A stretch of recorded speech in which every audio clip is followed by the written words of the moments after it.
हाँ, तो वर्गीय प्रथम वर्णस्य पंचम वर्णे परिवर्तनम यानी अनुनासिकत्व संधि, यह संधि जश्त्व संधि का अपवाद है।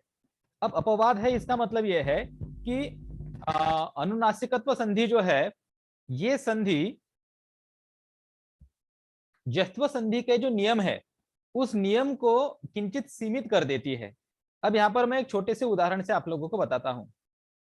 जैसे कि ये एक मैंने एक डिब्बा बनाया, ये दायरा है जश्त्व संधि का, लेकिन इसी के अंदर एक छोटा सा और दायरा है, ये दूसरा दायरा है अनुनासिकत्व संधि का। अगर ये चीज आप लोगों को ठीक से समझ में नहीं आती है तो आप लोग चिंता मत कीजिए, हम इसका जब सूत्र देखेंगे तो सूत्र देखने के बाद हमें ये चीज पता चलेंगी, और ये किस तरह से अपवाद है ये भी आप लोगों को समझ में आ जाएगा। सबसे पहले हम देख रहे हैं सूत्र, अनुनासिकत्व संधि का सूत्र।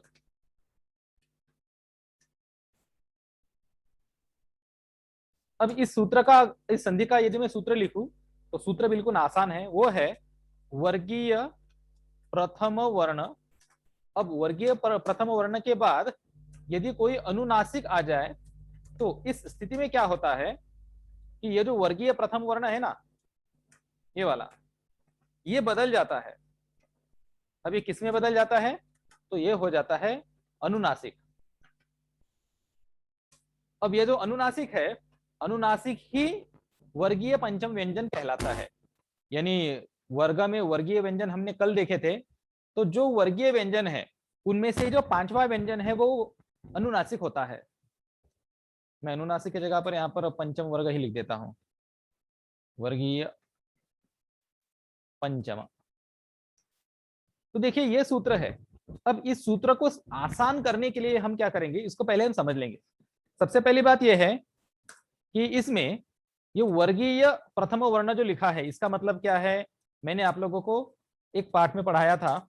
वर्गीय प्रथम वर्ण कौन कौन से है, क, उसके बाद च, ट, त और अंत में है प। तो ये जो पांच वर्ण है ये वर्गीय प्रथम वर्ण माने जाते हैं। और उसके बाद अनुनासिक, अनुनासिक कौन है, तो ङ, ञ, ण, न और म, ये पांच जो है इनको अनुनासिक कहते हैं, और इन्हीं का दूसरा नाम वर्गीय पंचम वर्ण भी है।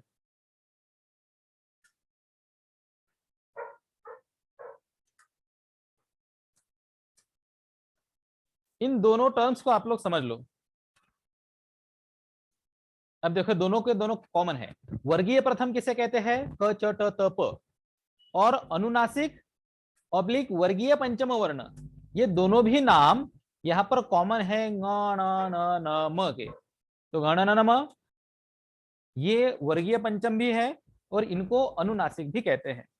तो इन तीनों टर्म्स को अगर आप लोगों ने समझ लिया है तो ये सूत्र आप लोगों के लिए और आसान बनेगा।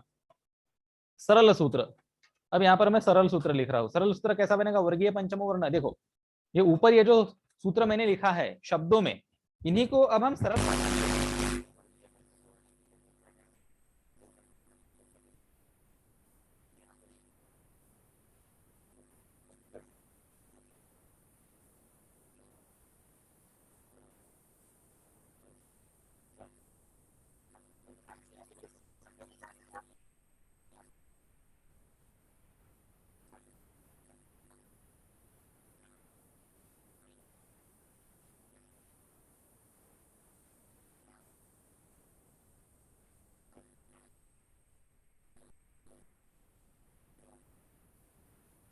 अगर आप लोगों को कहीं पर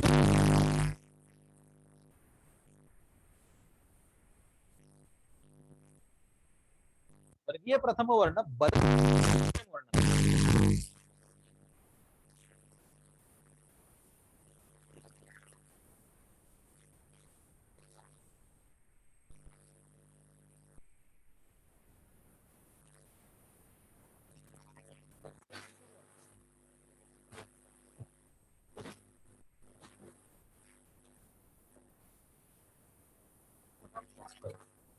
तो ये जो मैंने आप लोगों को नीचे लिख कर दिया है, ये वही सूत्र है, लेकिन किंचित सरल तरह से हमने इसको लिखा है, किंचित आसान, ताकि आप लोगों को समझने के लिए आसान हो।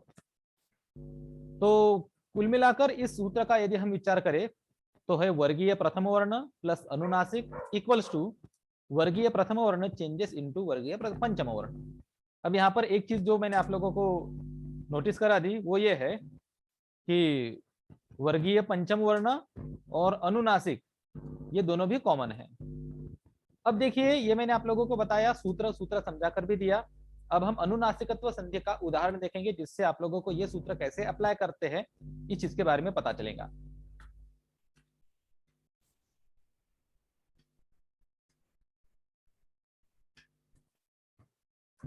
देखिए, अब अनुनासिकत्व संधि के उदाहरण मैं आप लोगों को यहां पर दिखा रहा हूं।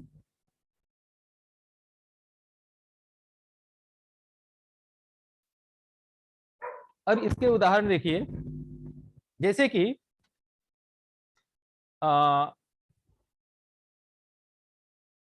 बृहत प्लस मुंबई, ये आप लोगों के लिए शब्द आया है बृहत प्लस मुंबई। अब यहां पर क्या हो रहा है, हमारा संधि कार्य कहां पर हो रहा है, त जमा मु, इन दोनों जगहों पर हमारा संधि कार्य हो रहा है। तो हम इन दोनों को मैदान में लेते हैं, त प्लस म, ये हमारे पास कंडीशन है और यहां पर हमारा संधि कार्य होने जा रहा है। अब यहां पर हम लोग आसानी से देख सकते हैं कि त, ये त कौन है, ये वर्गीय प्रथम वर्ण है। उसके बाद इसको जो जिसने फॉलो किया है वो कौन है, म है। तो ये म कौन है, म एक अनुनासिक है। अब ध्यान से सुनिए बच्चों, यहां पर क्या होता है, ये जो त है ना, त की जगह पर अनुनासिक आने वाले हैं य न न म, ये रिप्लेस होगा यहां पर। ये सारे के सारे यहां पर आ जाएंगे। अब मुझे बताओ, ये जो य न न म आए हैं, ये त की जगह पर आए हैं, स्थानीय एक है और यहाँ पर आदेश 5 आए हुए हैं। तो ऐसी स्थिति में क्या करते हैं, संख्या के अनुसार हम रिस्पेक्टिवली आदेश को चुनते हैं।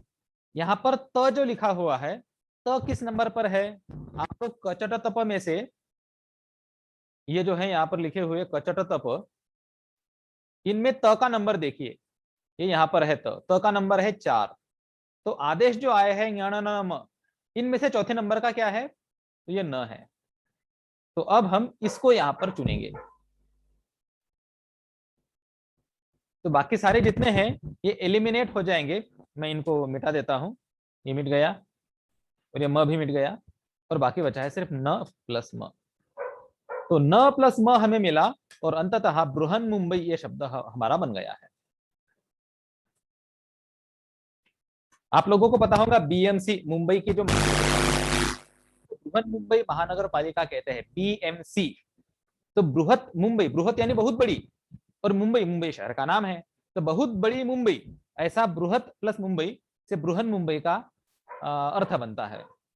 एक और भी उदाहरण मैं आप लोगों को देना चाहता हूं, हम बिल्कुल आसान आसान उदाहरणों से यहाँ पर समझने की कोशिश करेंगे। बच्चों, जगत प्लस नाथ ये शब्द है। अब इस शब्द में हमारा संधि कार्य कहां पर हो रहा है, त जमा ना, यहाँ पर। तो इनको हम मैदान में लेते हैं, त प्लस न। अब इसमें हम लोग देख सकते हैं कि त क्या है, त एक वर्गीय प्रथम है और न एक अनुनासिक है। तो इसलिए ये जो यहाँ पर त है, मैं इसको वापस लिखूंगा, यहाँ पर त की जगह पर पूरे के पूरे अनुनासिक आ जाएंगे, और वो अनुनासिक कौन कौन है, या न।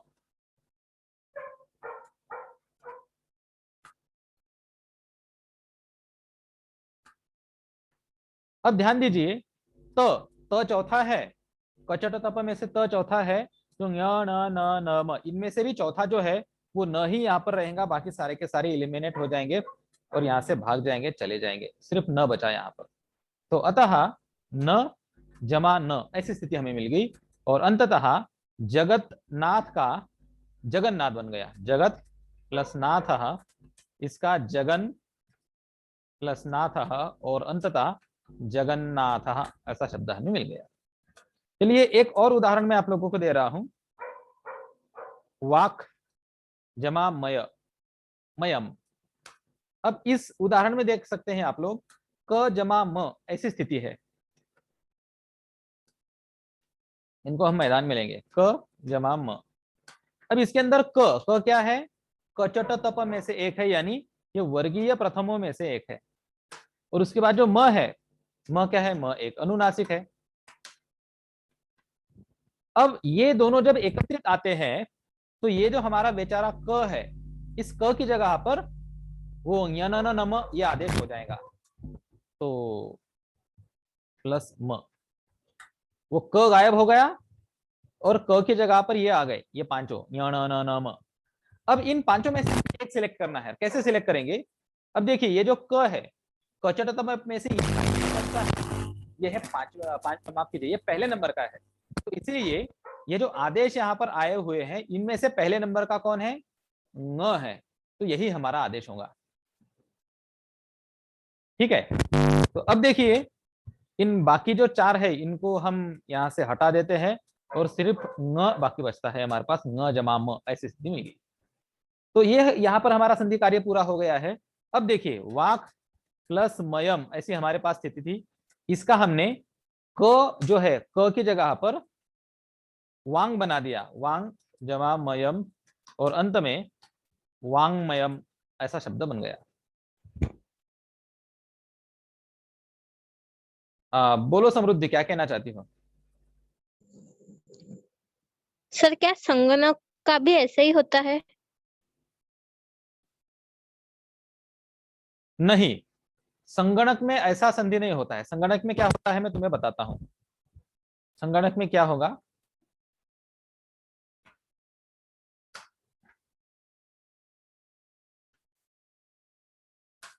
वहां पर सवर्ण संधि है। वहां पर देखो सम जमा गणक, ऐसा उनका संधि छेद है। अब मुझे बताओ यहाँ पर संधि कहां पर हो रहा है, किन दोनों के बीच में हो रहा है, म जमा ग, इन दोनों में हो रहा है। अब इनमें से म ये वर्गीय प्रथम है क्या, मुझे बताओ, बताओ समृद्धि, ये अपने वर्ग में पहला व्यंजन है क्या?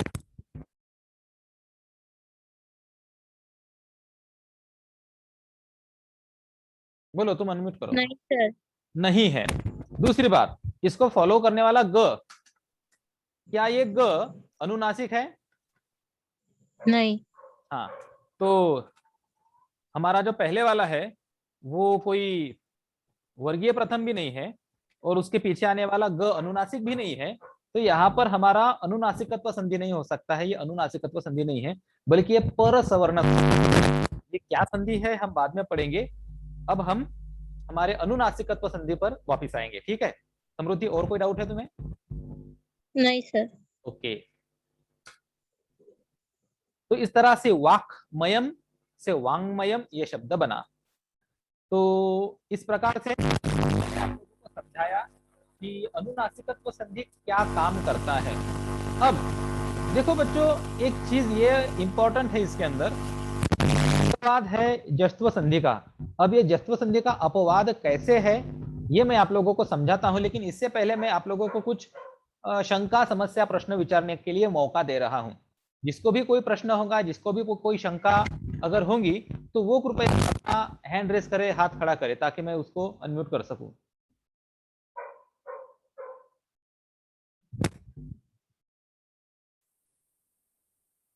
Any doubt?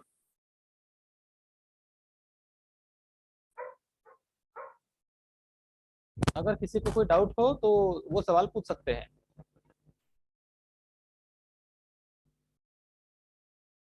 ठीक है, मैं ऐसा मानकर चलता हूं कि आप लोगों को ये जो अनुनासिकत्व संधि है, ये अनुनासिकत्व संधि लगभग समझ में आ चुका है। और अब हम आगे बढ़ेंगे।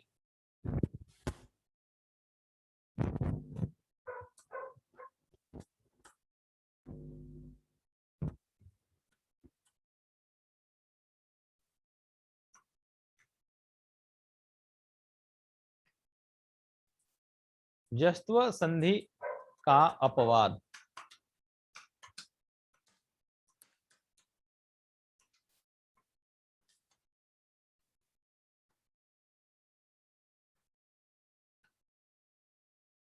अब ये अनुनासिकत्व संधि और जश्त्व संधि, इन दोनों में झगड़ा है बच्चों। क्या झगड़ा है मैं आप लोगों को बताता हूं।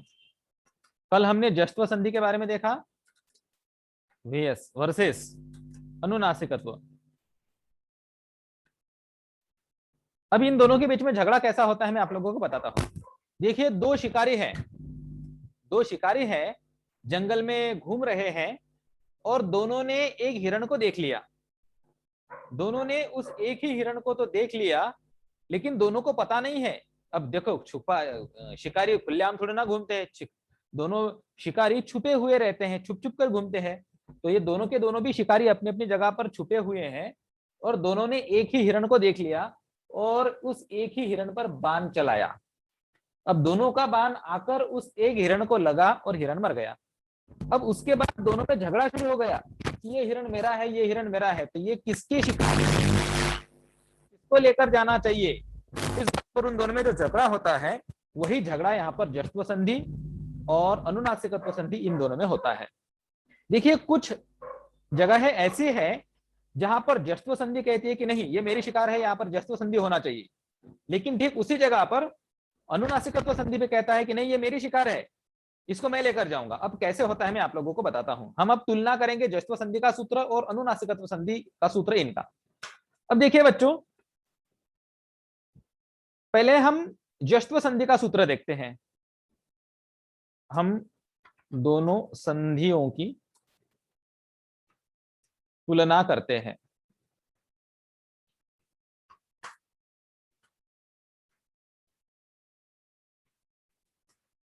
जश्त्व संधि का सूत्र, जश्त्व संधि का सूत्र क्या है मैंने आप लोगों को कल पढ़ाया था, वो है वर्गीय प्रथम वर्ण जमा मृदु वर्ण। ठीक है, क्या कहा मैंने, मृदु वर्ण। इस स्थिति में ये जो हमारा वर्गीय प्रथम वर्ण है, ये बदल जाता है। किसमें बदल जाता है, ये बदल जाता है तृतीय वर्ण में, वर्गीय तृतीय वर्ण। ये इसका सूत्र है, ये वर्म हो गया, हाँ वर्ण। अब हम इसके नीचे देखेंगे अनुनासिकत्व संधि का सूत्र।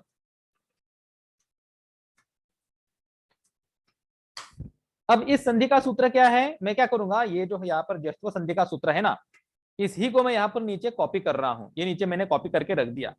अब इन दोनों संधियों के सूत्र में क्या अंतर है, ये सबसे पहले मैं आप लोगों को समझाता हूं। इन दोनों संधियों के सूत्रों में अंतर यह है कि ये जो मृदु वर्ण यहाँ पर लिखा हुआ है, बस इसकी जगह पर अनुनासिकत्व संधि में अनुनासिक आता है, अनुनासिक। और जो इफेक्ट है इसका, इफेक्ट में थोड़ा चेंज है। इफेक्ट में क्या चेंज होगा, परिणाम संधि का ये जो वर्गीय तृतीय वर्ण यहाँ पर जो लिखा हुआ है ना, ये अब वर्गीय तृतीय वर्ण नहीं होगा, बल्कि वर्गीय पंचम वर्ण ऐसा होगा। ये थोड़ा सा चेंज है। चेंज कहाँ है मैं अंडरलाइन करता हूं, ये यहाँ पर थोड़ा सा बदलाव है, और ये यहाँ पर वर्गीय पंचम वर्ण। जश्त्व संधि के अंदर वर्गीय प्रथम के बाद मृदु वर्ण आना चाहिए, और उसका इफेक्ट क्या होगा कि वो बदल जाएंगे। और अनुनासिकत्व संधि के अंदर क्या क्या होता है, वर्गीय प्रथम के जगह पर वर्गीय प्रथम के बाद अनुनासिक आना चाहिए, और अनुनासिक जब आएगा तो वर्गीय प्रथम का पंचम बन जाता है। अब यहाँ पर सिमिलरिटीज क्या है, समानताएं भी हम देखते हैं। यहाँ पर समानता है वर्गीय प्रथम वर्ण, दोनों भी जगह पर ये समान चीज है।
ओ, हाँ बोलो समृद्धि। सर वही बोल रही थी कि आपका माइक बंद था। अरे बाप रे, तो इतनी देर से मैंने जो बड़बड़ की वो कुछ भी काम काम में नहीं रही। हाँ खैर चलो, मैं फिर से समझाता हूँ आप लोगों को। हाँ, तो मैं जो चीज आप लोगों को बता रहा था कि ये जो इन दोनों संधियों के सूत्र हैं, इन सूत्रों में समानता क्या है कि यहाँ पर स्थानीय समान है, वर्गीय प्रथम वर्ण से। लेकिन वर्गीय प्रथम वर्ण के बाद यदि मृदु वर्ण आया तो उस तो वर्गीय प्रथम का वर्गीय तृतीय बन जाता है, और अगर वर्गीय प्रथम वर्ण के बाद कोई अनुनासिक आया तो वर्गीय प्रथम का वर्गीय पंचम बन जाता है। अब देखिए यहाँ पर प्रॉब्लम क्या है, समस्या क्या है, ये मैं आप लोगों को बताता हूँ। समस्या ये है, यहां समस्या यह है कि अनुनासिक वर्ण भी मृदु होते हैं। अब समस्या ये कैसे बन गई, तो ध्यान से सुनिए। मैंने आप लोगों को कल मृदु वर्णों की बताई थी। मृदु वर्ण किसे कहते हैं, कोई बता पाएगा मुझे? What do you mean by मृदु वर्ण?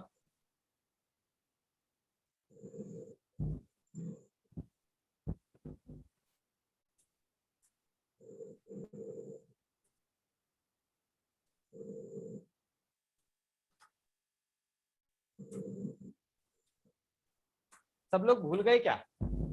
मैंने बहुत बार ये आप लोगों को पढ़ाया है, मृदु वर्ण किसे कहते हैं। तो मृदु वर्ण के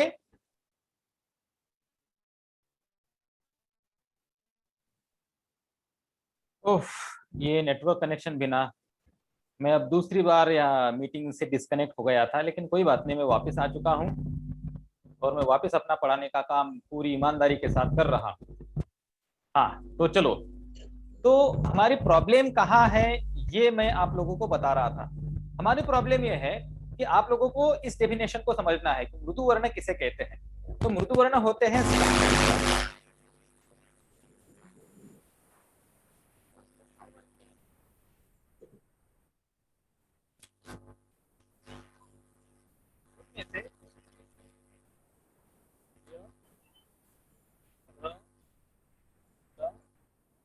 और होता है वो, ये जो है ये मृदु वर्ण होता है। अब यहाँ पर आप लोग ध्यान दीजिए, यहाँ पर पांचवा वर्ण लिखा है, वर्गीय व्यंजनों में से पांचवा वर्ण। और अब मैं आप लोगों को यह भी बताना चाहता हूं दूसरे हाथ पर कि अनुनासिक कौन होते हैं। वैसे अनुनासिक की तो बहुत लंबी चौड़ी व्याख्या है, लेकिन वर्गीय पंचम वर्ण, वर्गीय व्यंजनों में पांचवा वर्ण, ये अभी अनुनासिक होता है। तो यहां हमारी प्रॉब्लम है। प्रॉब्लम कैसी है देखो, मृदु वर्ण तो जो मैंने बोला सभी स्वर होते हैं, वर्गीय व्यंजन में से तीसरा चौथा पांचवा होता है, और अवर्गीय व्यंजनों में से य ल व ये मृदु होते हैं। और अनुनासिक कौन है, तो वर्गीय व्यंजनों में से पांचवा वर्ण जो है वो अनुनासिक होता है। तो अब मैं आप लोगों को प्रॉब्लम समझाता हूं। देखो हमने क्या उदाहरण लिया था,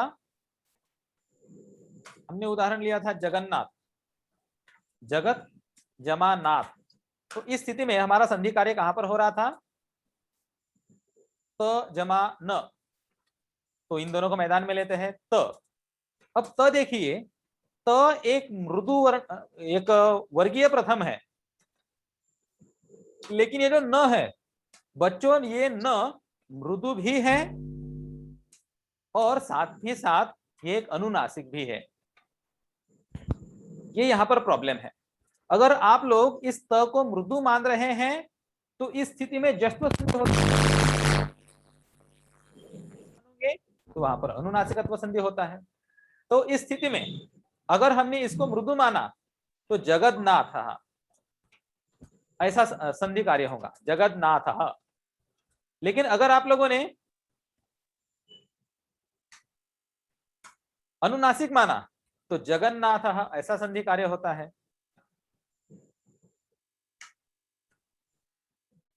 अब इन दोनों में से क्या सही को कहना चाहिए, देखो सूत्र के नियम से तो दोनों के दोनों भी सही है, जो हमारा जस्त्व संधि का नियम है, जस्त्व संधि क्या कहता है कि ये भाई हमारा त वर्गीय प्रथम है और उसके बाद मृदु वर्ण आना चाहिए। अभी जो न है, एक डेफिनेशन से न मृदु वर्ण ही। और बाद में दूसरी भाई बात ये है, जब अगर हम अनुनासिक के नियम से चलेंगे तो त हमारा तो वर्गीय प्रथम है ही, और उसके बाद जो न आया है वो अनुनासिक भी है। तो जगन्नाथ ये भी सही है और जगन्नाथ यह भी सही है।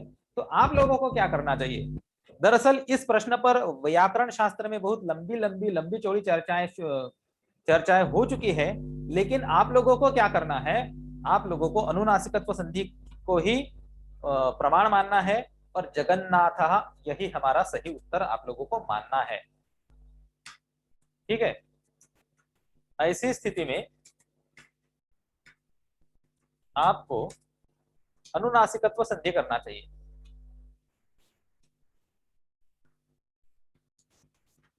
तो ये आज गिव अवे मैसेज था। हमने आज देखा कि अनुनासिकत्व संधि क्या चीज है, और अनुनासिकत्व संधि और जस्त्व संधि, इन दोनों संधियों में किस तरह से कॉन्फ्लिक्ट हो सकती है, होती है। लेकिन भले ही इन दोनों में झगड़ा हो, अनुनासिकत्व संधि और जस्त्व संधि में, लेकिन यहाँ पर जीत हमें अनुनासिकत्व संधि की करानी पड़ती है। यहाँ पर अनुनासिकत्व संधि जीतता है। तो इस प्रकार से मैंने आप लोगों को समझाया सारी चीजें। अब 2-4 अभ्यास के नियम से हम उदाहरण भी मैं आप लोगों को देता हूं।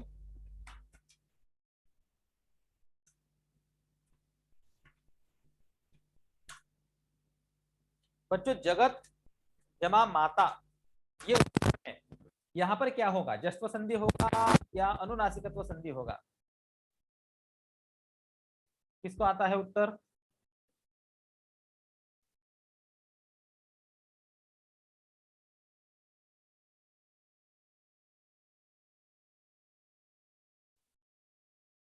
अब जिसको भी उत्तर आया वो खुद को अनम्यूट कर सकता है और उत्तर दे सकता है।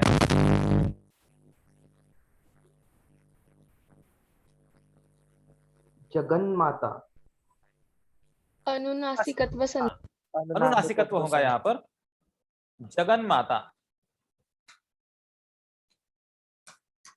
अगला शब्द देखिए, जगत जमा आधार। यहां पर क्या होगा, अनुनासिकत्व होगा या जस्त्व? सर जस्त्व होगा। क्या होगा उत्तर?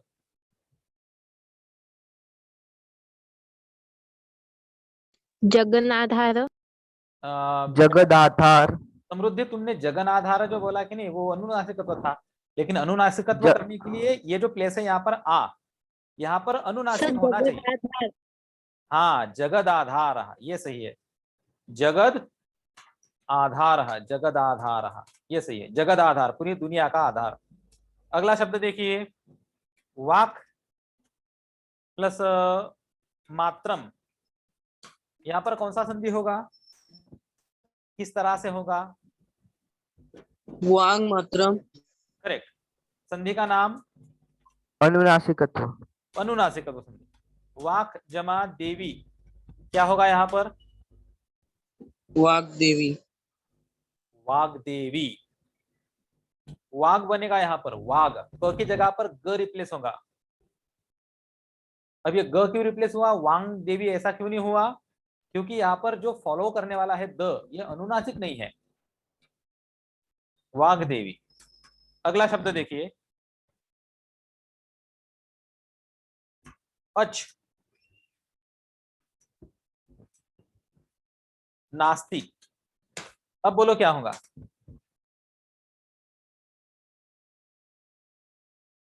अच, अन्नास्ति। हाँ, अन्नास्ति। और अच जमा अंत, अब क्या होगा? अजंत। हाँ, अजंत। तो इस तरह से आप लोगों को अनुनासिकत्व संधि समझाने का आज प्रयास किया है। मुझे उम्मीद है कि आप लोगों को अच्छे से समझ में आ चुका होगा। यदि आपको इसके बारे में और कोई शंका समस्या प्रश्न हो तो आप लोग मुझे बाद में पूछ सकते हो, व्हाट्सएप पर पूछ सकते हो।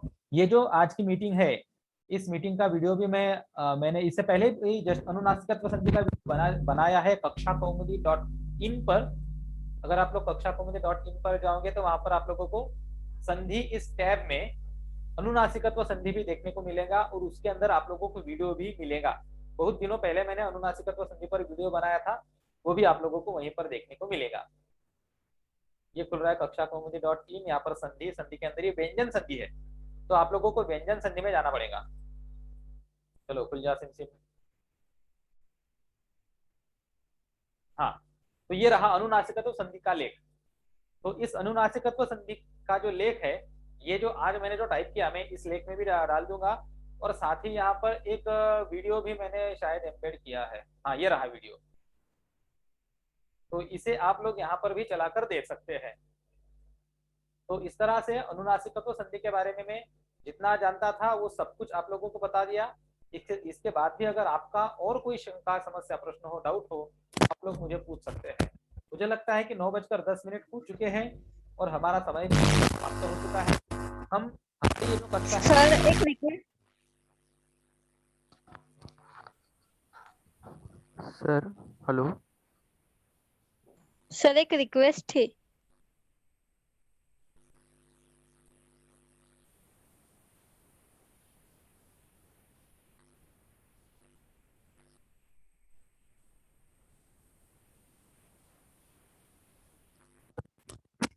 तुम्हारी कुछ,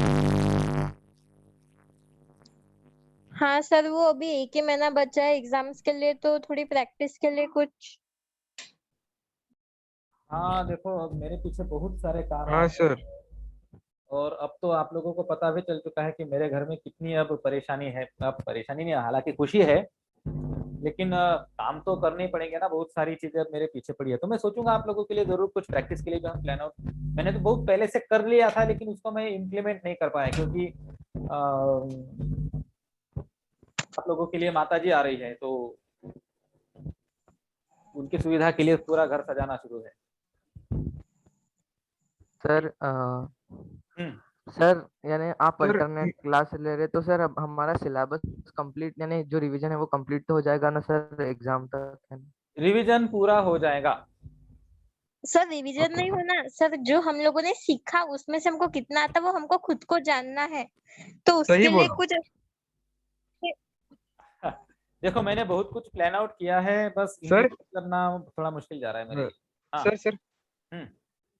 सर एक सुझाव था कि आपके जो वीडियोस है या फिर आपकी जो साइट्स है सर, उस पे आप ऐसी मतलब अपने कुछ वीडियोस के नीचे ऐसे कुछ प्रैक्टिस टेस्ट करके डाले थे ना 10-12 क्वेश्चन, तो सर अरे वैसे आप कुछ क्वेश्चंस तैयार